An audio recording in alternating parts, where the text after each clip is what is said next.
வணக்கம். என் பெயர் வசந்தா கோவிந்தராஜன். அனைவருக்கும் பொங்கல் நல்வாழ்த்துக்கள்.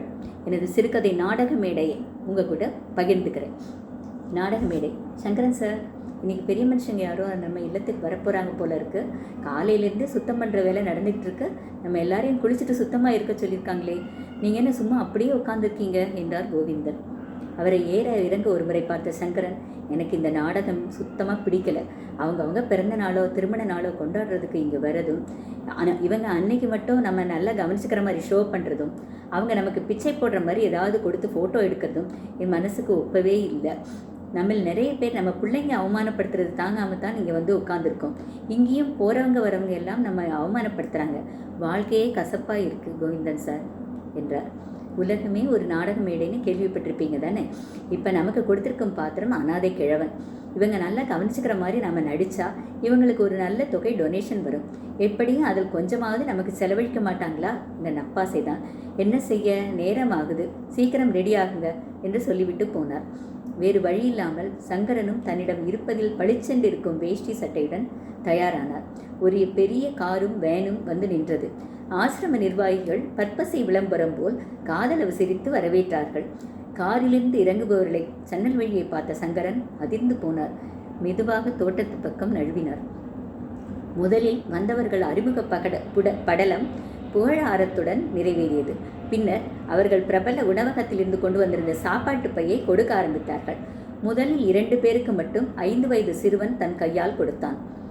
அப்புறம் அவன் அம்மா, அப்பா, தாத்தா, பாட்டி எல்லாரும் கொடுத்தார்கள். எல்லாமே வீடியோவில் பதிவாக்கி கொண்டார்கள்.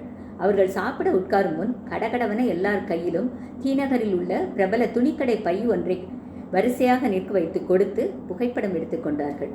கோவிந்தன் சங்கரன் சாரை எதிர்பார்த்து அவரை காணாமல் பரிதவித்தார். நல்ல சாப்பாட்டையும் நல்ல ட்ரெஸ்ஸையும் மிஸ் பண்ணுறாரே, இந்த நாடகம் பிடிக்கவில்லை என்றாரே, அவர் வாங்கவில்லை என்றால் இன்னைக்கு சாப்பாடு கூட அவருக்கு இருக்காதே, அவருக்கு என்று கேட்டு வாங்கலாமா என்று யோசித்தார். மேனேஜரிடம் சொல்லிவிட வேண்டியதுதான் என தீர்மானித்து அவரிடம் போய் மெதுவாக, சங்கரன் சாருக்கு கொஞ்சம் உடம்பு சரியில்லை, அதனால அவர் வரல, அவருக்கு ஒரு சாப்பாடும் ஒரு ட்ரெஸ்ஸும் வாங்கினால் நல்லது என்று இழுத்தார் போல் சொன்னார். இந்த மேனேஜர் எப்போது சிரிப்பார் எப்போது வெடிப்பார் என்பது ஒரு புரியாத புதிர். இவர் அரை நண்பருக்கு உடம்பு சரியில்லையா, அவருக்கும் ஒன்று கொடுத்துடுங்க என்றார். இன்னைக்கு நல்ல மூடில் இருந்தார் போல இருக்கு. அதை வாங்கிய பின் தான் கோவிந்தனுக்கு நிம்மதியாக இருந்தது. வந்தவர்கள் மேனேஜரிடம் காசோலை கொடுத்துவிட்டு உடனே கிளம்பி விட்டார்கள். நாடகம் முடிந்து திரை போட்ட மாதிரி இருந்தது. சாப்பாட்டு பை புது துணிப்பை சகிதம் சங்கரனை தேடினார். அவர் தோட்டத்தில் சுவர் பார்த்து உட்கார்ந்திருந்தார். என்ன சங்கரன் சார், தரமான வேஷ்டி, சட்டை, ஆனந்தபவன் சாப்பாடு எல்லாத்தையும் மிஸ் பண்ணியிருப்பீங்க. நான் கேட்டு வாங்கிட்டு வந்துட்டேன், வாங்க சாப்பிடலாம் என்றார். திரும்பிய சங்கரன் முகம் பார்த்து அதிர்ந்து போனார். கண்களிலிருந்து தாரை தாரியா கண்ணீருடன் இதுவரை பார்த்தே இராத சங்கரன். என்னாச்சு சங்கரன் சார், உடம்பு சரியில்லையா என்று கைகளை பிடித்து கொண்டார். சங்கரன் சார் அவர் நெஞ்சில் முகம் புதைத்து கோவென கதறிவிட்டார். வந்தது வேற யாரும் இல்லை, என் பிள்ளையும் பேரனும் தான். அவனுக்கு நல்ல வேலை கிடைச்சி 2 மாதத்துலேயே ஒரு பெரிய இடத்து பெண்ணை விரும்புகிறேன்னு சொன்னான். அவன் ஆசைப்பட்டான்ற ஒரே காரணத்துக்காக நாங்களும் சம்மதித்தோம். நாங்கள் சம்மதிக்கலைனாலும் அவன் கல்யாணம் பண்ணிட்டு இருப்பான்.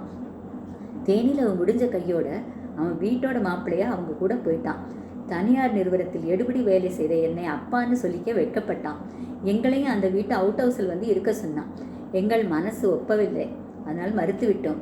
கொஞ்ச நாள் எங்களை வந்து பார்த்து கொண்டிருந்தான். அப்புறம் வருவது குறைஞ்சு நின்னே போச்சு. நான் எப்படியோ உடம்பில் தெம்பு இருக்கும் வரை உழைச்சேன். சக்திக்கு மீறி அவனை படிக்க வச்சதுனால கையில் சேமிப்பும் இல்லை. மனைவி இறந்ததை கூட அவனிடம் சொல்லலை. உழைக்க உடம்புல தெம்பு இல்லாமல் போனதால் இங்கே வந்து சேர்ந்து கொண்டேன்.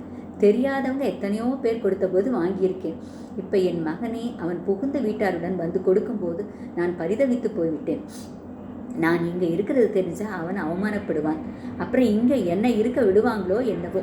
தெரியாதவரிடம் பிச்சை வாங்கலாம், சொந்த மகனிடமே வாங்கலாமா என்று கண் கலங்கினார்.